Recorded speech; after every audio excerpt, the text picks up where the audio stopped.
Oklahoma superintendent of public schools, Ryan Walters. Oh, let's not go there. We're a community of love. Love for all people. Love for all people. So, Oklahoma Superintendent of Public Schools, Ryan Walters, mandated recently that all public schools in Oklahoma must incorporate the Bible into the curricula. Walters' exact words were, every teacher, every classroom in the state will have a Bible in the class and will be teaching from the Bible in the classroom. He went on. In Oklahoma, we are very proud to lead the country on pushing back on the leftists who are trying to rewrite history and to say, no, we will teach from the Bible. He began by stating the mandate would focus on 5th through 12th grades with an emphasis on the Bible's influence in history and literature. But then he said that the Bible would also be woven across subjects including math and science, in which students could examine its influences on leading thinkers and ideas, and that biblical instruction could also be offered in younger grades when applicable. And he emphasized that every teacher across Oklahoma will be expected to have a copy of the Bible in the classroom. Now, his decrees prompted a number of social media responses. My favorite involved some suggested math problems that could be developed using the Bible, such as this one based on the story from 1 Kings chapter 11, verse 3. Here's how the problem would go for our children. King Solomon had 700 wives and 300 concubines. Ma'am, what's a concubine? If he lay with one wife or concubine every night, but took off one day a week for rest, I mean, he'd need that. What does it mean to lay with, teacher? How many days would it take for him to lay with all of his wives and concubines? It's a good math question. Or how about this one from 1 Samuel chapter 18, verse 27. King David captured the foreskin of 200 Philistines. Well, what's a Now, if David split those foreskins into baskets of 40 foreskins each, how many baskets would he need? Now, anyone who reads the Bible or has read the Bible knows that it is full of sex, violence, drugs. There's rape and murder and adultery and misogyny and incest throughout the Bible. So judging by Walter's standards for other books, it would seem that the Bible needs to be banned from, not taught in the schools.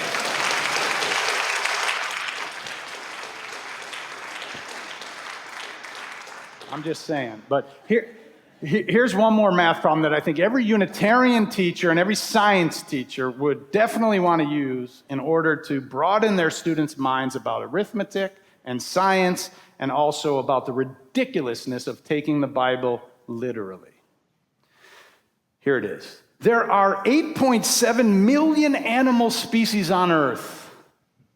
If Noah took 2 of each of them onto the ark, how many square cubits of space were required to accommodate 17.4 million passengers? And remember, those lions and hippos need some space to move around. How long is a cubit? That's why we go to school, is to...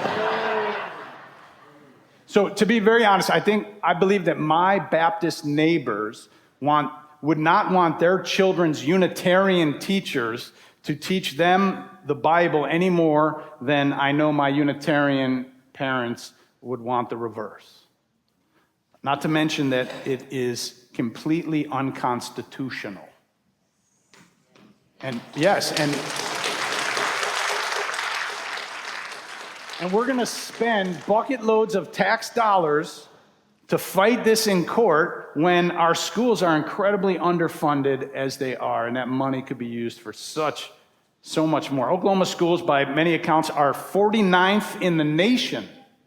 It's criminal to be spending so much time and now money on something so ideological and blatantly unconstitutional. The United States was not founded as a Christian nation. Only twice does the Constitution mention religion, and both times it is to make it very clear that this country is secular. The first mention of religion is in the body of the Constitution. It's in Article 6, and it says, "No religious test shall ever be required as a qualification to any office or public trust under the United States." The second, and the only other time that it's mentioned, is in the First Amendment, which reads, "Congress shall make no law respecting the establishment of religion or prohibiting the free exercise thereof." James Madison wrote this language specifically to ensure that in our country, religion is a matter of individual conscience and belief, and it should not be dictated or coerced by the government. The entire premise of government of the people, by the people, for the people, is to create logical systems of laws, not divine systems of laws, logical systems of laws that will make society as productive and fair as possible. Our founders believed that by creating this kind of a system, a free and democratic people would have the ability to reach their potential and to enjoy equal rights, life, liberty, and the pursuit of happiness. Our country was founded at the height of the Enlightenment era, and it was imbued with the ideas of some of the greatest Enlightenment thinkers and philosophers. Enlightenment ideas such as reason and democracy superseded the older ideas of faith, theocracy, and monarchy. For them, a free society requires neutral institutions like the electoral system and the courts, which were created with the ideal of being fair to all involved. Now, we know that in practice, it doesn't quite work out to the ideal. It's not always fair to everybody involved, but the ideal was that the fairest way to create a system that's going to consider everybody is to create as neutral as possible systems of elections and courts so that everybody involved could prosper and be given a fair shake. So all that being said, it's also true, and it would be ahistorical, it would be unrealistic to claim that religion in general and Christianity in particular were not also significant influences in the formation of the United States. There's a cultural historian from the University of Virginia. His name is James Davidson Hunter. And in his book, Democracy and Solidarity, he explains how American culture has always involved an active tension between Enlightenment values and religious faith. Okay? So from the Puritans on down to those religious voices such as Unitarians and Universalists who fought against slavery, who advocated for women's rights and civil rights, the Bible has been central to the arguments of people like Frederick Douglass and Theodore Parker and Martin Luther King Jr. It's also been central in mass movements against, for prohibition and against abortion. In other words, each succeeding generation of Americans has had to figure out its own balance between this tension between Enlightenment ideals and religious authority. In his book, Hunter gives a great example from the 20th century of John Dewey, the humanist philosopher, who felt reason was enough and there's no need for God or religion to be involved in our lives or in society. And theologian Reinhold Niebuhr, who in the same era argued that reason and science are not enough. He said, we cannot educate away racism and selfishness. To quell human evil requires more than reason, according to Niebuhr.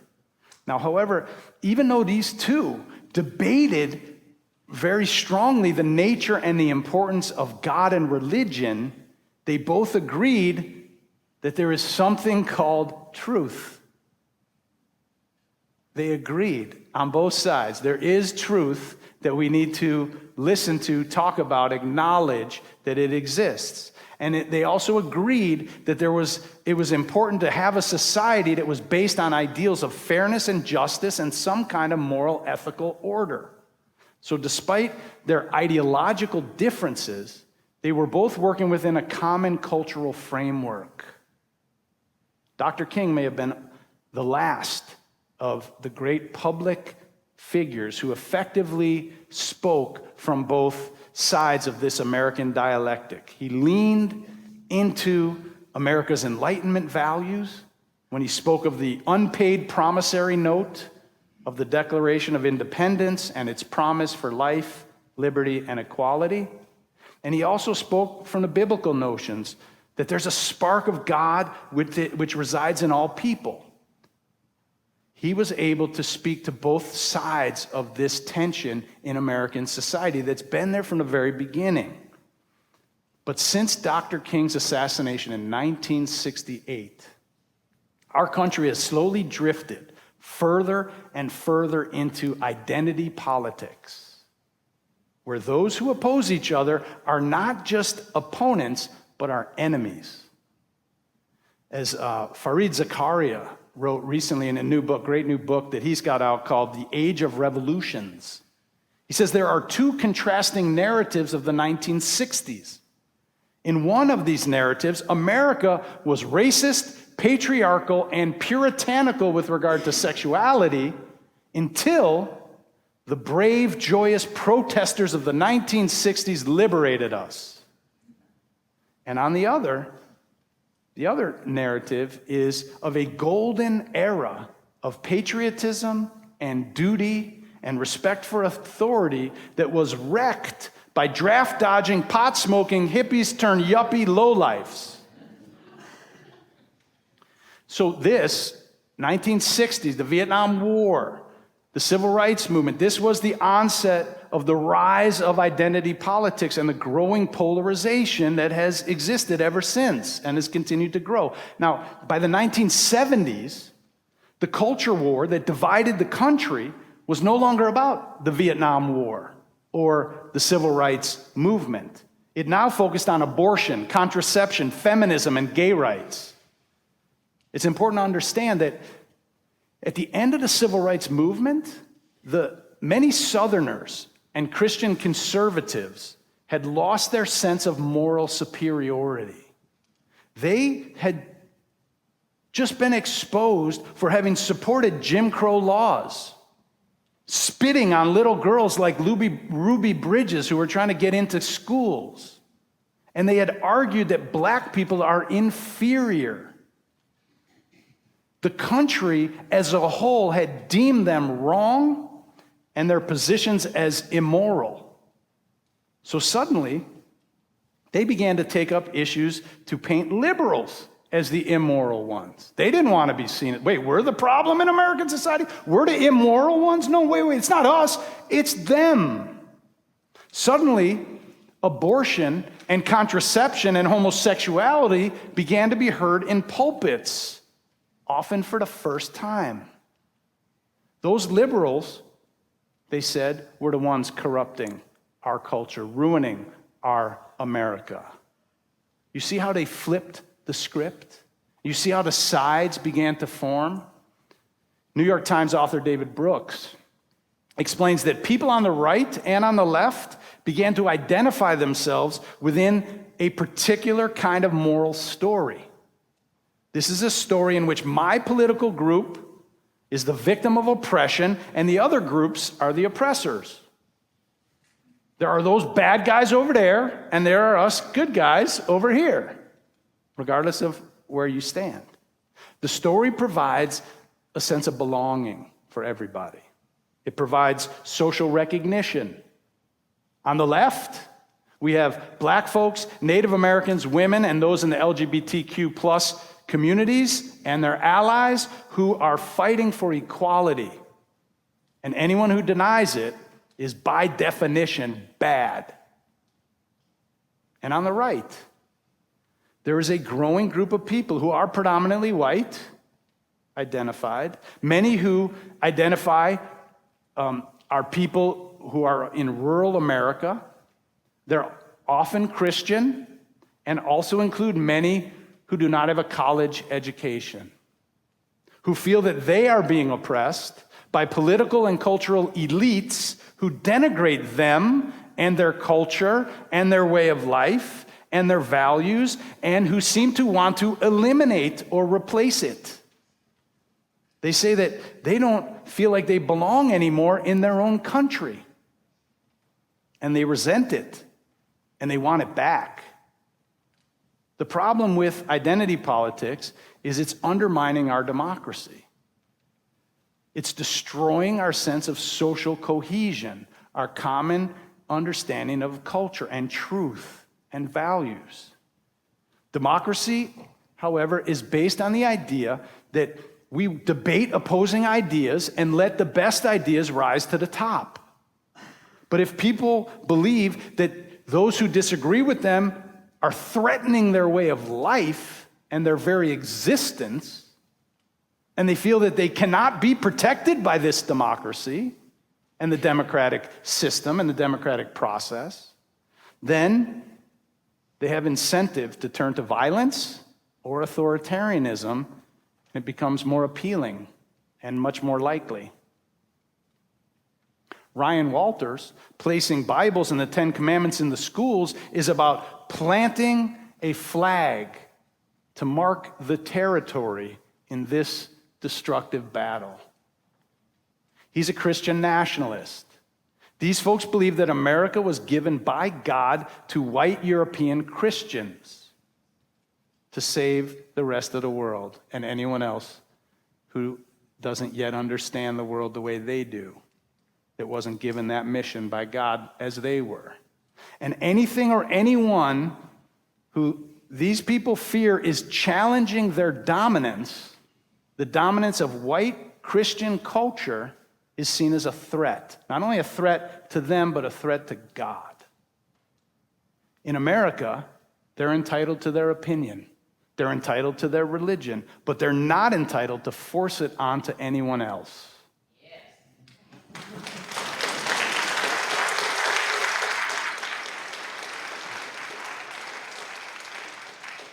So we have to push back, because otherwise we will lose our pluralistic democracy.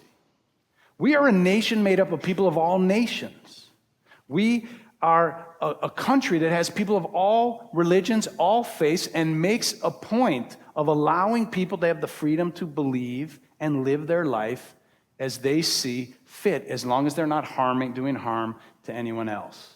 So we have to find ways, we, meaning you and me, have to find ways to do this that do not increase the polarization and that remain consistent with our democratic values and norms, because we're trying to make it clear that democracy will protect people's freedoms and ways of life as long as we're protecting everyone's and not trying to enforce any one particular direction. So I'm planning to make this a central issue this year in my ministry in this congregation, and I hope that you will join us in this process. As a matter of fact, I put in the order of service, if you're here in the congregation, right next to this colorful cartoon I drew this week of Ryan Walters, I put a QR code, and you can use your phone if you know how to use one, and you can scan that QR code and give us your email address, and we'll put you on the list as we organize people to try to stand up against what's happening and to try to support our public schools. If you're online, we'll put it in the chat and in the comments section. And if you're here, our action team, who helps organize these kinds of things for us, they do a great work. They're going to be out in Emerson Hall after, and you can talk with them and also sign up there as well.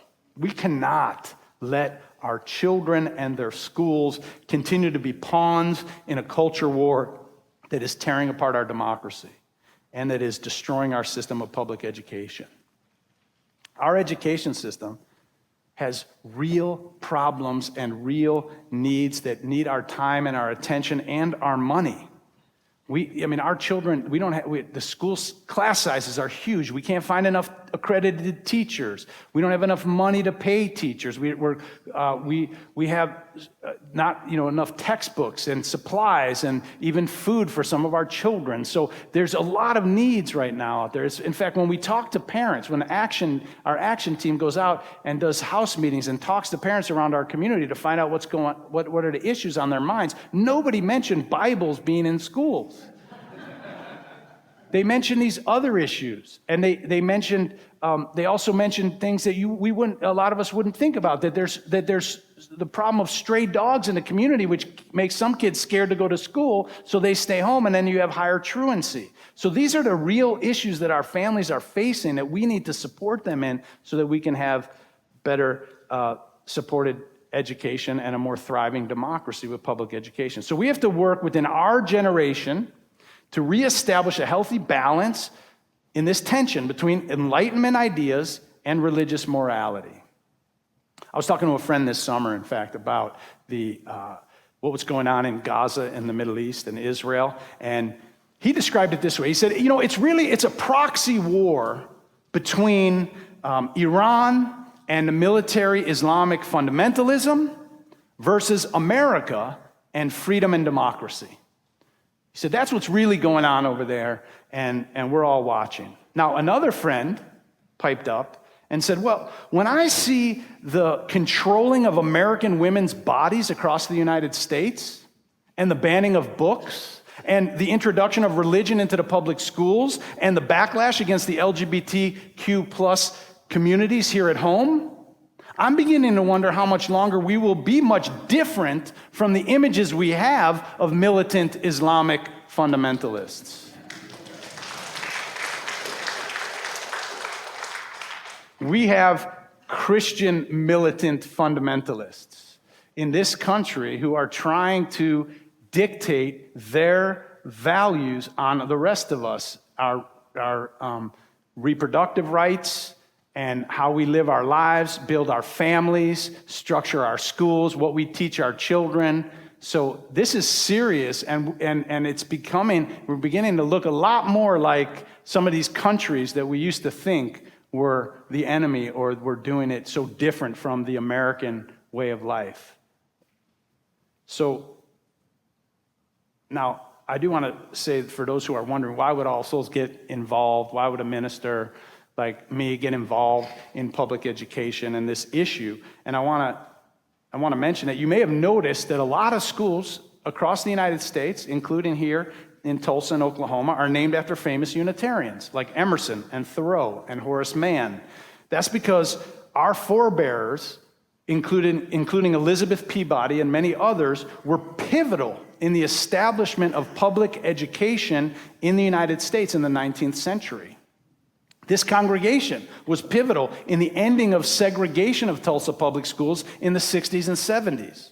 We were also the first congregation in Tulsa to adopt a school in the Partner School Initiative in the 1990s. I've also served on the Tulsa Public School Superintendent's Faith Leaders Council in the 2000s. So this congregation has always supported free and fair public education, and as our children go back to school, we need them to know we have their backs. So I can't tell you how great, yes, you can applaud that. I can't tell you how much it means to me to be part of a community that cares about these kinds of issues, that wants to make a difference, that is making a difference, that's willing to organize locally to try to be a player in making this country what it's going to be. Sometimes we get overwhelmed with the big national issues and we think, what can we do? And Oklahoma doesn't even have a voice in the presidential election because of the way that our electoral college works. So people say, what can we do? This is the kind of stuff we can do because our children are being used as pawns in this proxy war of culture that is anything but what I understand America is to be at its best. So thank you. I'm so grateful to be in a community like this. I love you, and thank you.